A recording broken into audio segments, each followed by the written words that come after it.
2022, I was in Desert National Park in Rajasthan. It's close to Jaisalmer. Here, I was here for 10 days roaming the landscape with my gear in hand. And what my gear is, you can see my binoculars, my spotting scope, my brushes, my stationery kit with my sketchbook, paints, pencils, everything in one kit. And I was in my attire, in the most camouflage clothes that you could think of, so that I can blend into the landscape. I was here on an assignment, a commission with Roundglass Sustain, where I was doing an art story for them. You might have heard of photo stories and film expeditions, right? So this was similar to that, but an art expedition. The whole landscape, when I reached there, it was August and it had rained, and the place had transformed into something green, which I didn't even think that a desert would seem like. It was quite green. And there was a lot of life, a lot of things going around in that landscape, and this pretty bird called the southern grey shrike was all over the landscape. They're like these dainty little birds with grey, black, and white, and they sit on these little branches over there on the prosopis trees, and they sway in the air. The little breeze can kind of keep making them dance. And these birds have these special name or a nickname of sorts called butcher birds. You know what they do? They catch hold of insects and invertebrates and they butcher them onto these thorns and barbed wire fences. Do they look like such killers at all, these pretty birds? Yeah? At the same time, I also met this amazing lizard. Okay, there are two lizards here. One on the left is called a brilliant agama, and the one on the right is called the spiny-tailed lizard. Let's focus on that. Okay? These lizards were all over the landscape, but only in the dry, flat, brown areas. You see the background? How flat and dry that landscape is? Hard soil. They like making a burrow into it, and that's their home. They slowly pop out their head in the corner, you see. They pop out their head. They scan for any kind of danger, any kind of predators, any kind of birds flying over that can come and just pick them off the ground. And when the coast is clear, they'll come out. Even if I make any movements, they'll just retreat back into the burrow. So interestingly, I was sitting in this jeep and I was able to look at them, observe them. This became like my hide, where I stayed put and motionless and observed them from a distance, and the telescope, the birding scope, was a big boon on this project, right? I could maintain my distance, yet observe all these animals up close. So the interesting thing about this lizard is, the shrike you saw was a gruesome hunter, right? This one, on the other side, is herbivore. It goes and eats grass. I saw them eating grass and vegetation. So yeah, nature can surprise you in many ways. So I was here in Desert National Park for this particular bird. I'll ask you the name later. But this bird, it's a big, majestic bird, almost comes up to my shoulder, huge, 4 feet tall, okay? And they have this super interesting courtship behavior, which is, you must have heard what a courtship behavior is, right? When the male tries to attract the female and does a small display dance maybe to get the female's attention, right? So this one has this interesting behavior. It comes onto a higher ground. Well, the desert is quite flat, right? On that, it comes onto a slightly higher ground so that many females that are distributed in that entire vicinity can probably see them, okay? And it fluffs up its neck feathers, and there's a long willow pouch that goes almost to the ground. Only the males get this, okay? And as they walk, as they strut along in that little display area, which is called a lek, the little pouch also dangles side to side. It's like heavy, something heavy that is dragging it down. And they also, interestingly, they put their head down, they duck it down and extend it, duck it down and extend it. They keep on doing it, and with a deep moaning call that can be heard about 500 meters away as well. I was sitting really far away, could be around 300 meters away, because these birds get disturbed by the slightest of distraction, they'll fly away. So you have to maintain your distance, okay? And they put in so much time and energy into trying to get the females' attraction. They walk up and down with their head held high, and they're really majestic. You need to see it. And especially because of their height and their size, even with the distance, that white flash kind of is visible. These birds are called the Great Indian Bustards. In the 1960s, their numbers were about 1,200 or so. Okay, the numbers were already going down. The grasslands were being eaten up by development. Flatlands were in big demand, are still in big demand, right? And these birds are, as I told you already, they don't like any kind of disturbance around them. They like large, vast pieces of grassland. So what happened was, sadly, it did not get nominated because, of course, for the name, the bustard, which is spelled bad, it is not easy to pronounce, right? So, unfortunately, now you won't believe what their number is. From 1,200, it's come down to 150. Okay, just 150 in the wild, right? It's just probably double the number of people that we are here. That's it. Okay. So are we going to speak up for this bird? Are we going to do anything? And it's a very green initiatives that we have, like the windmills, and we see the electric pylons and solar, the solar fields that are taking over these flat landscapes today and eating up the grassland, the home of these birds. So, as you see, art has become my voice of connecting people to the natural world. It has become my way of connecting my world of inspiration, and it's become my world in itself, and a world that I choose to live in amongst all these creatures. My fascination for the wilderness has turned into a career that I have now, and what I do, just inspiring people to get to love these creatures has become my job, and a job that I really love. We illustrated a book called Falling in Love just last year, a few months back. And this was all about getting people to fall in love with the natural world. It was her journey, her story about the encounters she has had with different species, different plants in the field out there to get them to pay attention to this natural world. So the author goes on to say how this was such a spectacular bloom. When it comes to bloom, this chandeliers of yellow dropping down, the tree is completely leafless, okay? And every page in the book starts with, how can I not fall in love when you see such a spectacle in the wild, right?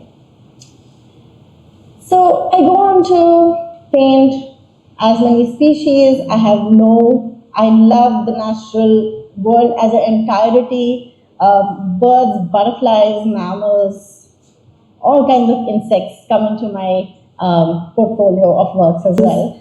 And the interesting thing about these butterflies, they're such tiny creatures flying around amongst us, but they're so intelligent.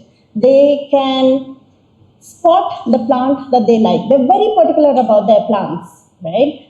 They choose plants. There are particular plants that they go to for nectar, okay? And there are particular plants that they go to lay their eggs, okay? Because the young ones have to hatch and they have to have a leaf or a plant that they can feed on.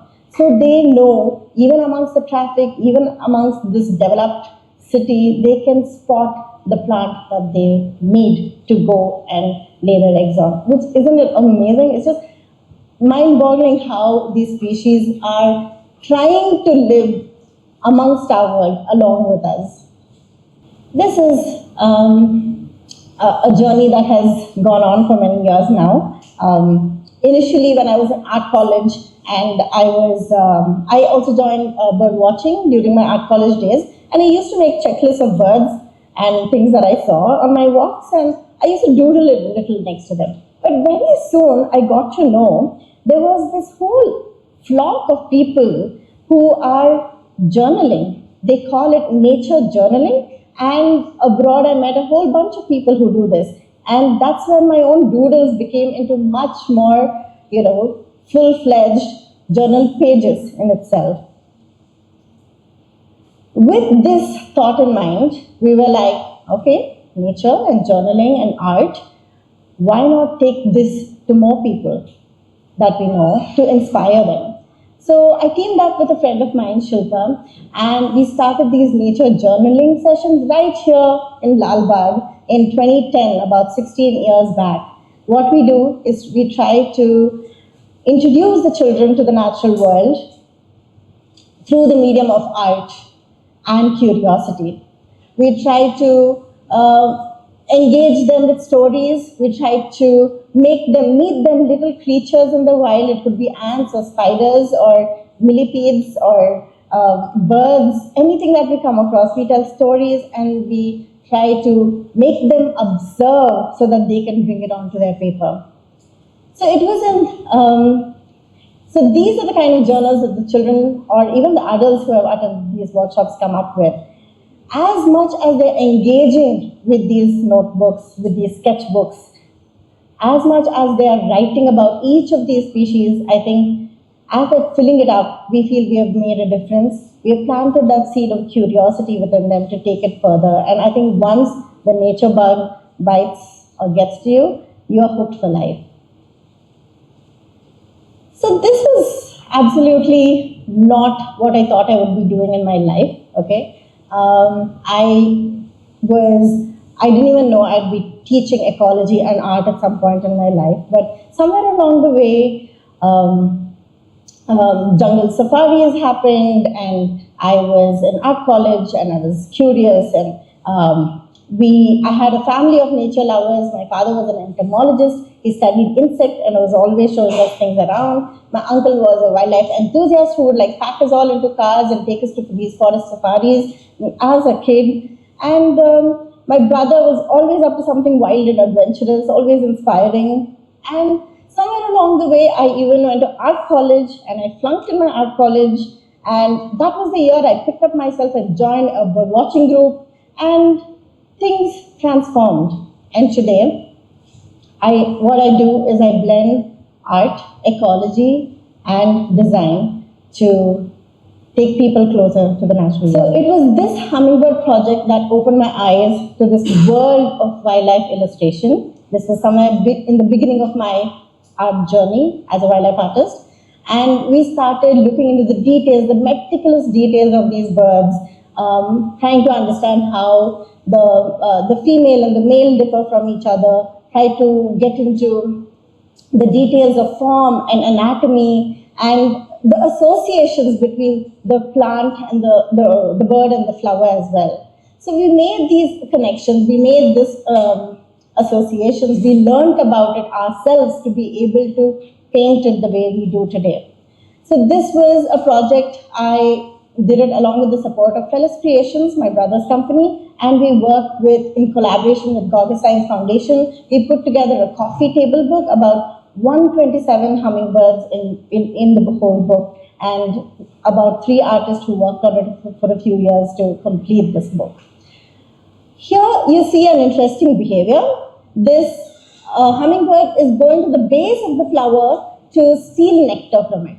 So these are the little things that we try to show in our artworks every now and then. So these look like hummingbirds, right? But they're not. These are sunbirds. This is sunbird which is found in the Himalayas. And interestingly, many of you might think we have hummingbirds in India, right? But we don't. What we have, which are similar looking to the hummingbirds, are these sunbirds. So over the years, I have illustrated for many books, along with many ecologists and scientists, and many children's books as well. We've come up with posters, we've made games, and anything, any art medium we can use, if we can use the art medium to showcase wildlife, I was ready to do. Initially, I was working alone in my studio in the 4 walls, trying to make my works. But very soon enough, I started working with teams of people, in collaboration with all kinds of people who love nature as well.